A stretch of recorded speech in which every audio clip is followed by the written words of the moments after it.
Hello everyone, welcome to my channel flexible level troubleshooting. ये आज का जो वीडियो है मुझे मेरा ये इसलिए है कि जो भी मेरे वीडियो के नीचे आपने क्वेश्चंस पूछे हैं या जो भी आपको डिफ़िकल्टीज आ रही है वीडियो देखने के बाद भी किसी किसी को कुछ समझ में नहीं आ रहा है, वही क्वेश्चन एंड आंसर जो है मैं आज कवर करने की कोशिश कर रहा हूँ। होपफुली मैं पूरा तो नहीं कर पाऊँगा क्योंकि मैं भी एक वर्किंग पर्सन हूँ, तो जितना टाइम मुझे मिलेगा वो टाइम में मैं आपको हेल्प करने की पूरी तरह कोशिश करूँगा। तो ये आज का पहला जो सवाल है वो रितिका करके कोई है, उन्होंने पूछा है।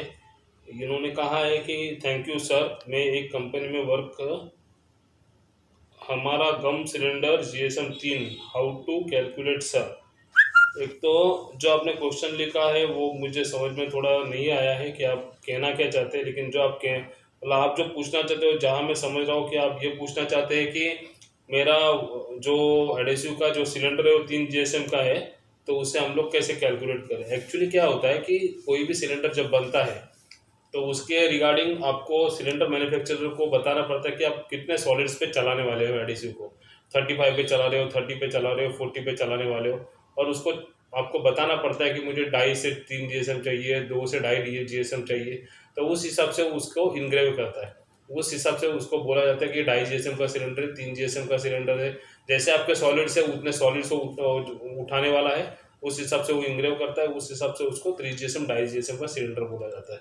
तो वो कैलकुलेशन नहीं होता, वो कैलकुलेशन जो मतलब जो सिलेंडर मैन्युफैक्चरर है वो खुद करते हैं, उनके पास वो डेटा होता है, उस हिसाब से वो करते हैं और उसी के हिसाब से वो सिलेंडर बनाते हैं। अगला सवाल जो है कि प्रिंटिंग, ये सुनील यादव भाई जी, इन्होंने सवाल पूछा है मेरे से कि प्रिंटिंग डिफेक्ट सॉल्यूशन के बारे में बताइए सर। तो सुनील जी, ये प्रिंटिंग डिफेक्ट जो है ये एक लार्ज सब्जेक्ट है। मैं इसके ऊपर एक वीडियो बनाने वाला हूँ खुद का, मतलब अभी टाइम जाएगा उसके अंदर मुझे वीडियो बनाने के लिए, लेकिन ये टॉपिक के ऊपर मैं एक जरूर एक वीडियो बनाऊंगा। है जयपाल भारद्वाज जी, इन्होंने मुझसे पूछा है कि बेस का adhesive calculation dry and liquid please sir. तो जयपाल जी, मैंने इसके ऊपर एक वीडियो बनाई है ऑलरेडी कि किस तरह से हम लोग को ड्राई वेट एंड लिक्विड, उसको लिक्विड में कैसे कन्वर्शन करना है। तो आप मेरे अगर यूट्यूब चैनल के सब्सक्राइबर हो तो आपने वो वीडियो देखी रहेगी, होपफुली आपका क्वेश्चन का आंसर आपको मिल गया रहेगा। अगर तो भी आपको कुछ क्वेरी है तो आप ज़रूर आगे वापस मुझे कमेंट कर सकते हैं। फिर अगला सवाल पूछा है मुझे मानस महापात्रा ने, how to calculate pouch size to polyester quantity. ये मैं आपको बताता हूँ कि इसको मतलब आपका आपका कहने का ये है कि आपके पास पाउच साइज है तो आपको प्रिंटिंग क्वांटिटी पॉलिस्टर की कितने लगने वाली है कैसे कैलकुलेट करते हैं। तो मैं आपको सिंपल सा बताता हूँ, जैसे कि आपका पाउच साइज समझो, उसका ओपन विड्थ लेते हैं पाउच साइज की।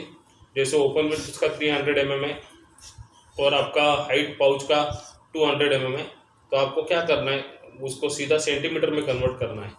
मतलब कैसे करना है, 30 उसका विड्थ हो गया और 20 उसका हाइट हो गया, मतलब 300 mm इंटू 200 mm का है, तो 30 इंटू 20 इंटू पॉलिस्टर का GSM 16.8 डिवाइडेड बाई 100 करना है। ये आप कैलकुलेशन करते हो तो आपको 1 लाख पीस के लिए क्वांटिटी आ जाएगा। फिर उस हिसाब से आपको 40,000 करना है, 50,000 करना है, तो आप क्या करेंगे, 1 लाख डिवाइडेड बाई 10 करेंगे, 40,000 करना है तो इंटू 4 करेंगे। तो इससे क्या हो जाएगा कि आपको 40,000 का क्वांटिटी आ जाएगा। 50,000 करना है तो इंटू 5 करेंगे। इस तरह से आपको पॉलिस्टर का क्वांटिटी समझ में आती जाएगा।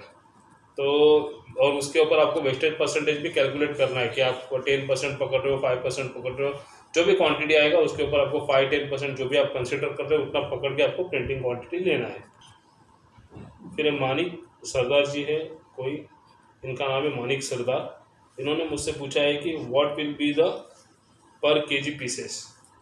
मतलब आपको ये पूछना है मुझसे कि 1 किलो में कितने पाउच के पीस आएंगे, वो आपको कैलकुलेट करना है। उसका भी सिंपल मेथड है, जो आपका पाउच का ओपन साइज है, समझो 300/200 का पाउच है आपका ओपन साइज, तो आपको कैसे कैलकुलेट करना है, उसको आपको मीटर में कन्वर्ट करना है।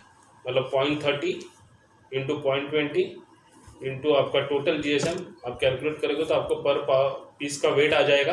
पर पीस का वेट आने के बाद उसको 1000 डिवाइडेड बाई पर पीस करेंगे तो आपको 1 kg में कितने पीस आने वाले हैं ये आपको पता चल जाएगा।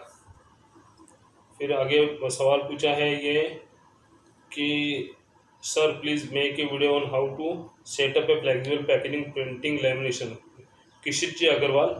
ये आपने मुझसे सवाल पूछा है कि sir please make a video on how to set up a flexible packaging printing lamination unit which machine are consider goods dos and don'ts mistakes that people generally make while setting up this industries. तो क्षितिज अग्रवाल जी, मैं आपको बताना चाहूँगा कि इसके ऊपर मैं एक वीडियो बनाने वाला हूँ कि आपको सेटअप जो करना है तो आपको कहाँ से बेसिक फंडामेंटल से चालू करना है और किस तरह से आपको उसको लास्ट स्टेज तक ले जाना है और उसको किस तरह से सक्सेस करना है, इसके ऊपर मैं एक वीडियो बनाऊँगा। और पर्सनली हो सकता है अगर आपको कुछ दूसरे कुछ आपके को सवाल क्वेश्चंस होंगे तो आप मुझे डायरेक्ट भी कांटेक्ट कर सकते हैं। अगला सवाल है सावन पटेल।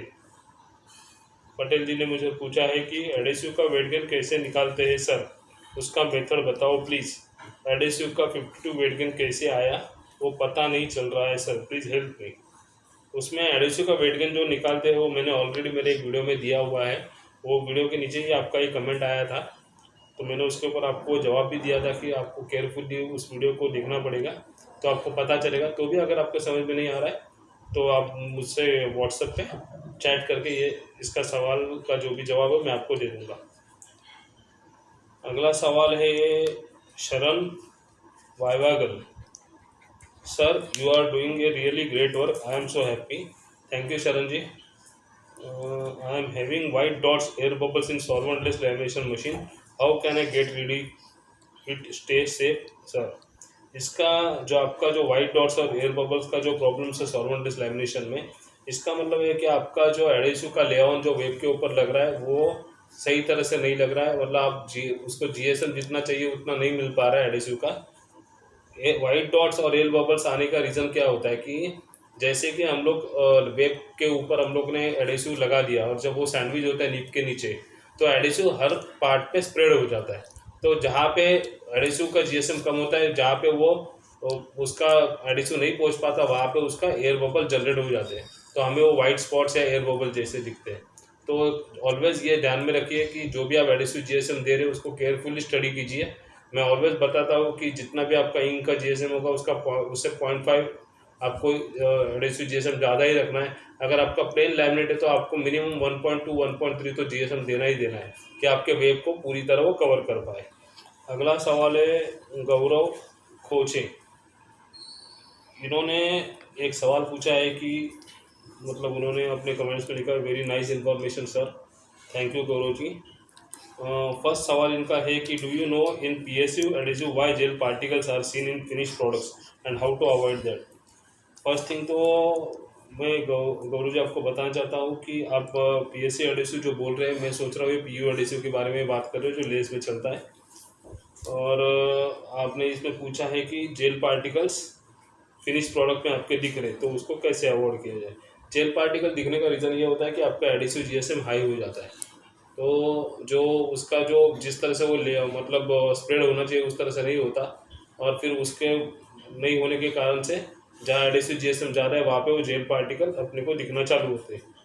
बाद में आपने सेकंड सवाल पूछा है which one adhesive supply pump use for PSU adhesive, centrifugal pump और progressive cavity pump, please advise your opinion is valuable to अस।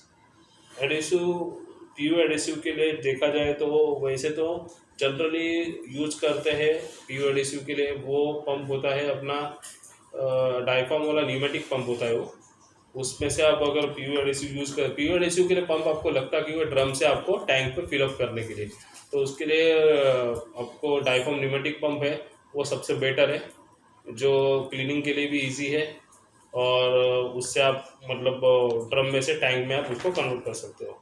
प्रदीप यादव जी है, इन्होंने एक सवाल पूछा है sir how to calculate from roll OD to kg of LDP. ये roll OD to kg ये जो सब्जेक्ट है ये बहुत बड़ा सब्जेक्ट है और ये पूरा मैथमेटिकल सब्जेक्ट है। इसके ऊपर मैं एक अलग से वीडियो बनाऊंगा और वो जल्दी मैं आपको सबको दूंगा क्योंकि बहुत जन को तकलीफ होती है कि ओडी टू केजी कैसे कैलकुलेट किया जाता है, इसके लिए वो पूछा जाता है।